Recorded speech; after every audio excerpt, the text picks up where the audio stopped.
साथियों, आप सभी का इस प्लेटफॉर्म पर स्वागत है। यहाँ पर हम लोग लेखपाल की जो संभावित परीक्षा है उसके लिए यहाँ पर टेस्ट देख रहे हैं। तो आज के दिन जिस टेस्ट की हम लोग बात करेंगे या आपका परीक्षा मंथन में जो टेस्ट दिया गया है उसी में से जो मॉडल पेपर दिया गया है उसी में से एक मॉडल पेपर को यहाँ पर हम लोग सॉल्व करेंगे। तो चलिए प्रारंभ करते हैं।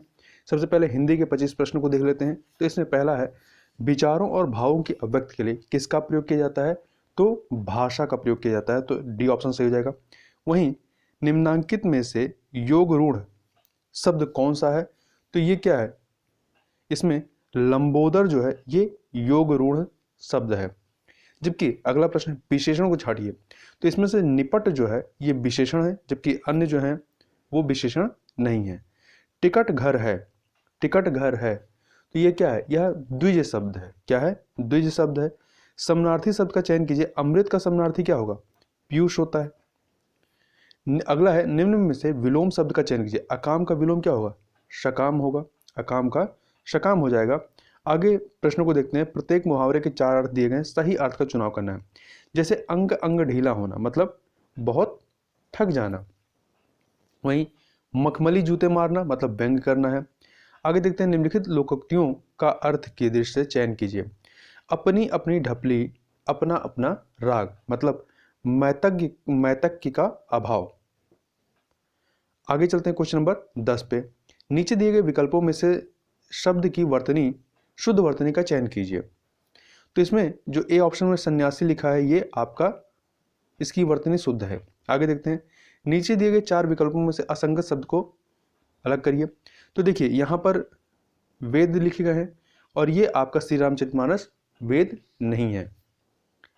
आगे चलते हैं, निम्न विकल्पों में सही उत्तर का चयन कीजिए। युत्सु, युत्सु मतलब क्या होता है? ये किसके लिए इस्तेमाल होता है? युद्ध करने के इच्छुक को युत्सु कहते हैं। बी ऑप्शन, घृणा का बोध कराने वाला वाक्य क्या कहलाता है? विस्मयादि बोधक वाक्य होता है। किसको पुकारें यहाँ रोकर अरण बीच, चाहे जो करो शरण शरण शरण शरण तिहारे हैं। यहाँ कौन सा छंद प्रयुक्त हुआ है? तो यहाँ पर घनाक्षरी घनाक्षरी छंद जो है प्रयुक्त हुआ है। आगे देखते हैं, रिक्त स्थान को भरिए। कैसी है विडंबना, यहाँ पे क्या होना चाहिए? विडंबना होनी चाहिए। कैसी है विडंबना कि निर्धन और धनी, निर्बल और सबल, युवक और वृद्ध सभी वर्तमान से असंतुष्ट हैं। आगे देखते हैं, विकल्प का खा गा घा को प्रारंभिक और अंतिम अंशों के बीच व्यवस्थित कीजिए। यहाँ पे ABCD जहाँ लिखा है यहाँ पे का खा गा घा होना चाहिए। तो इसी को हमें सही क्रम में लगाना है। तो देखिए सबसे पहले क्या आएगा? साहित्य संस्कृत के क्षेत्र में वाह वाह, तो यहाँ के बाद आपका पहले खा वाला आएगा वाह वाह, और छी छी मनुष्य मानुष छी छी मानुष, तो खा के बाद घा जाएगा।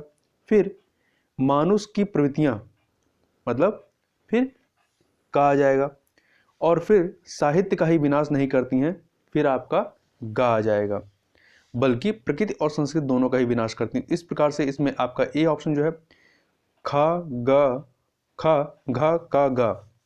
आगे चलते हैं, श्वेता से गाया नहीं जाता है में कौन सा वाच्य है? तो इसमें भावाच्य है। क्या है? भावाच्य है।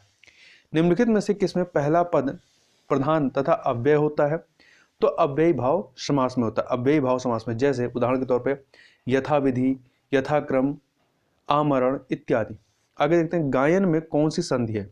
तो गायन में जो है अयादि संधि है। कौन सी है? अयादि संधि। तो गायन का संधि विच्छेद क्या हो जाएगा?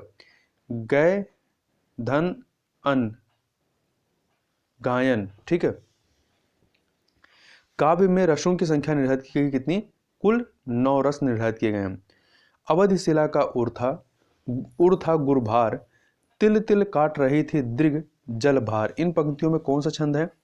तो इनमें जो है बरैवे छंद है। कौन सा है? बरैवे छंद है। देखिए बरैवे छंद में क्या होता है कि विषम चरणों मतलब पहले चरण और तीसरे चरण में 12 और सम चरणों में मतलब दूसरे और चौथे में 7 मात्राएं होती हैं, तो वो बरैवे होता है। आगे चलते हैं, रहीमन पानी राखिए बिन पानी सब सोन, पानी गए न उबरे मोती मानुष चून। यहाँ कौन सा अलंकार है? तो यहाँ पर देखिए श्लेष अलंकार है। कौन सा है? श्लेष अलंकार है। श्लेष अलंकार में क्या होता है, एक शब्द के एक से अधिक अर्थ होते हैं। तो यहाँ पे पानी के जो हैं कई सारे अर्थ हैं। पानी, मोती के पक्ष में संदर्भ में देखेंगे तो कांति है, मनुष्य के संदर्भ में प्रतिष्ठा एवं चूने के पक्ष में जल है। आगे चलते हैं। छंद को एक अन्य नाम से भी जाना जाता है, किस नाम से, पिंगल के नाम से। अनामिका किसकी कृति है, तो ये आपका पंडित सूर्यकांत त्रिपाठी निराला की कृति है। क्वेश्चन नंबर 25 पे चलते हैं। क्वेश्चन नंबर 25, केशवदास की रचना को छंदों का अजायब घर कहा गया है। किस रचना को अजायब घर कहा गया है, तो रामचंद्रिका को कहा गया है, सी ऑप्शन। निम्नलिखित में से कौन सी सदिश राशि है, कौन सी सदिश राशि है, तो इसमें विस्थापन जो है सदिश है, ठीक है। तो सदिश में क्या होता है, दिशा और परिणाम दोनों की आवश्यकता होती है। आगे देखते हैं। एक अंतरिक्ष यात्री अपने सहपाठी को चंद्रमा की सतह पर सुन नहीं सकता है, क्योंकि ध्वनि प्रचारित करने का माध्यम यहाँ पर नहीं होता है। आगे चलते हैं। दृश्य वर्ण क्रम में सबसे कम तरंग दैर्ध्य वाला रंग कौन सा है, तो बैगनी, और सबसे अधिक तरंग दैर्ध्य वाला रंग कौन सा है, लाल है। ब्लॉग शब्द दो शब्दों का संयोजन है, कौन सा, वेव और लॉग, बेबलॉग। मोहनजोदाड़ो निम्नलिखित में कहाँ पर स्थित है, तो ये पाकिस्तान के सिंध प्रांत में, कहाँ पर है, पाकिस्तान के सिंध प्रांत में स्थित है। उत्तर भारत में चांदी का सिक्का जिसे टंका नाम दिया गया, ये जारी करने वाला मध्यकालीन शासक कौन था, तो इसको जारी करने वाला मध्यकालीन शासक इल्तुतमिश था। आगे चलते हैं। निम्नलिखित किलों में से ब्रिटिश ने किसका सबसे पहले निर्माण कराया था, तो देखिए यहाँ पर इसमें सबसे पहले फोर्ट सेंट जॉर्ज की स्थापना अंग्रेजों के द्वारा कहाँ कराई गई थी, तमिलनाडु के चेन्नई में 1640 में सर्वप्रथम कराई गई थी। भारत के स्वतंत्रता संग्राम के दौरान निम्नलिखित में से सबसे पहले कौन सी संस्था प्रारंभ हुई थी, तो सबसे पहले मद्रास नेटिव एसोसिएशन इसमें से प्रारंभ हुई थी, और इसका प्रारंभ कब हुआ था, 26 फरवरी 1852 को हुआ था, 1852 को हुआ था। जबकि अन्य की बात करें तो बम्बई प्रेसिडेंसी एसोसिएशन, इसकी स्थापना 1885 में, इंडियन एसोसिएशन 1876 में, और पूना सार्वजनिक सभा 1870 में। निम्नलिखित में से किस सत्याग्रह आंदोलन में गांधी जी ने प्रत्यक्ष रूप से भाग नहीं लिया था, राजकोट सत्याग्रह में। 1935 का गवर्नमेंट ऑफ इंडिया एक्ट क्यों महत्वपूर्ण है, क्योंकि यह भारतीय संविधान का प्रमुख स्रोत है। निम्नलिखित राज्यों में से किसे सबसे बाद में पूर्ण राज्य का दर्जा दिया गया, तो गोवा को। किसको दिया गया, गोवा को। गोवा को क्या दिया गया था, 1987 को दिया गया पूर्ण राज्य का दर्जा। पहले संसदीय प्रदेश था, फिर बाद में 1987 में 1987 में पूर्ण राज्य का दर्जा दिया गया। जबकि सिक्किम को 1975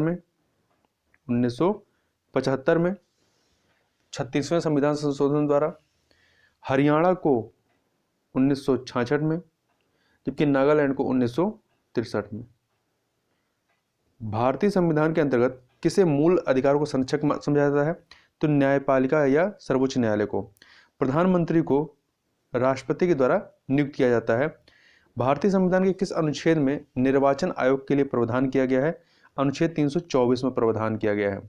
आगे चलते हैं। क्वेश्चन नंबर 40, बिग बैंग सिद्धांत निम्नलिखित में से उद्भव की व्याख्या ज्ञात करता है, किसकी, ब्रह्मांड की। पुच्छल तारे की पूंछ की दिशा सदैव कैसी होती है, सूर्य के विपरीत दिशा की ओर होती है। अफ्रीका का सर्वोच्च पर्वत शिखर माउंट किलिमंजारो अवस्थित है, कहाँ पर, तंजानिया में। निम्नलिखित में से किसे पर्वतों का सागर कहा जाता है, ब्रिटिश कोलंबिया को। निम्नलिखित में से किसे 1000 झीलों का देश कहा जाता है, किसे कहा जाता है, फिनलैंड को, ठीक है, 1000 झीलों का देश। अफ्रीका का सर्वाधिक जनसंख्या वाला देश कौन सा है, तो यहाँ का है नाइजीरिया। भारत का यदि विस्तार की बात करें, भारत की भौगोलिक विस्तार कैसे है, तो देखिए 8 डिग्री, इसमें से तीनों मतलब कोई विकल्प सही नहीं है, तो डी ऑप्शन यहाँ पे उपयुक्त में से कोई नहीं। एक सेकेंड। अब यदि इसका विस्तार देखें तो 8 डिग्री 4 मिनट से लेकर के 37 डिग्री 6 मिनट उत्तरी अक्षांश एवं 68 डिग्री 7 मिनट से लेकर के 97 डिग्री 25 मिनट पूर्वी देशांतर के मध्य स्थित है भारत की भौगोलिक स्थिति। भारत कितने प्राकृतिक प्रदेशों में विभाजित है, तो कुल 4 प्राकृतिक प्रदेशों में विभाजित हैं। कौन कौन से, उत्तर पर्वतीय प्रदेश, दूसरा विशाल मैदान, तीसरा प्रायद्वीपीय पठार, और चौथा है तटीय मैदान एवं तटीय द्वीप समूह है। भारतीय अर्थव्यवस्था की व्यवस्था वर्णित की जा सकती है, एक जो है विकासशील अर्थव्यवस्था। भारत में मिश्रित अर्थव्यवस्था का अर्थ है सार्वजनिक तथा निजी क्षेत्र का सहायक। राष्ट्रीय शिक्षा नीति 2020 किस समिति की अनुशंसा पर आधारित है? कस्तूरी रंगन की अनुशंसा पर। राष्ट्रीय सरसों अनुसंधान केंद्र भारत के किस शहर में स्थित है? तो राजस्थान के भरतपुर में। ऑपरेशन फ्लड कार्यक्रम किस संगठन ने शुरू किया था? तो इसे राष्ट्रीय डेयरी विकास बोर्ड, किसने शुरू किया था? राष्ट्रीय डेयरी विकास बोर्ड ने ऑपरेशन फ्लड को 1870 में, कब? 1870 में प्रारंभ किया था। किसी खंड गांव के भूखंडों को एक विशिष्ट क्रमांक से दर्शाने वाला मानचित्र क्या कहलाता है? खसरा कहलाता है। शुष्क खेती में वार्षिक वर्षा कितने सेंटीमीटर से कम हो पाई जाती है? 50 से। वृक्षों तथा झाड़ियों की कृषि जिसमें उनका संरक्षण तथा संवर्धन होता है कहलाता है, इसे क्या कहते हैं? इसे आर्बोरी कल्चर कहते हैं। क्या कहते हैं? आर्बोरी कल्चर कहते हैं। देश के कुल कृषि क्षेत्र के सर्वाधिक भाग पर खाद्यान्न फसलों को उगाया जाता है। इस क्रम में दूसरे स्थान पर किस वर्ग की फसलें हैं? तो ये हैं आपकी तिलहनी फसलें, बी ऑप्शन। क्वेश्चन नंबर 57, धारणी कृषि का क्या अर्थ है? धारणी कृषि का अर्थ है आत्मनिर्भरता। क्वेश्चन नंबर 58, मीट्रिक जरीब में कणियों की संख्या कितनी होती है? मीट्रिक जरीब में कणियों की संख्या कुल कितनी होती है? 100 होती है। देश का सबसे बड़ा गन्ना उत्पादक राज्य कौन सा है? उत्तर प्रदेश। किस राज्य की कृषि नीति में कृषि को उद्योग का दर्जा प्रदान किया गया है? तो उत्तर प्रदेश में किया गया है। गोकुल ग्राम योजना का संबंध किस राज्य से है? तो ये गुजरात से है। किससे है? गुजरात से है। भारत की सार्वजनिक वितरण प्रणाली की व्यवस्था की शुरुआत कब की गई थी? 1950 में। कब की गई थी? 1950 में। किस व्यवस्था में भूमि पर ग्राम समुदाय का संयुक्त स्वामित्व होता है? किस व्यवस्था में भूमि पर ग्राम समुदाय का संयुक्त स्वामित्व होता था? तो महालवाड़ी व्यवस्था में। उत्तर भारत का मैनचेस्टर किसे कहा जाता है? कानपुर को। उत्तराखंड के गठन से पूर्व उत्तर प्रदेश सर्वाधिक उच्च पर्वत शिखर कौन सा था? नंदा देवी। भूमि सुधार का विषय किस सूची से संबंधित है? तो भूमि सुधार का विषय जो है राज्य सूची से संबंधित है। शीर्ष केसर उत्पादक राज्य कौन से हैं? जम्मू कश्मीर हैं। आगे चलते हैं। सामूहिक कृषि का प्रचलन सर्वप्रथम किस देश में शुरू किया गया? तो सोवियत संघ में शुरू किया गया। कहाँ पे? सोवियत संघ में। धूसर क्रांति का संबंध किस क्षेत्र से है? धूसर क्रांति का संबंध जो है उर्वरक उत्पादन से है। ठीक है, किससे है? उर्वरक उत्पादन से है। विश्व खाद्य दिवस कब मनाया जाता है? 16 अक्टूबर को। कब? 16 अक्टूबर को मनाया जाता है। और इस बार की थीम क्या थी?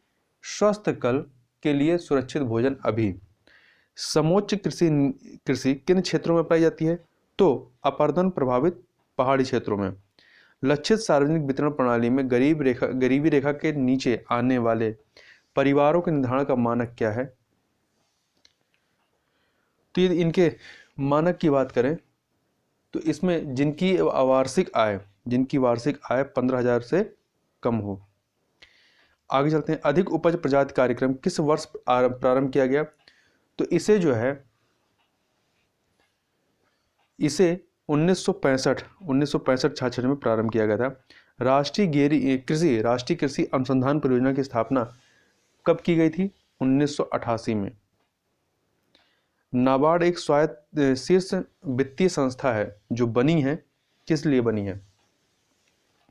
कृषि एवं ग्रामीण क्षेत्रों के विकास के लिए ये बनी है।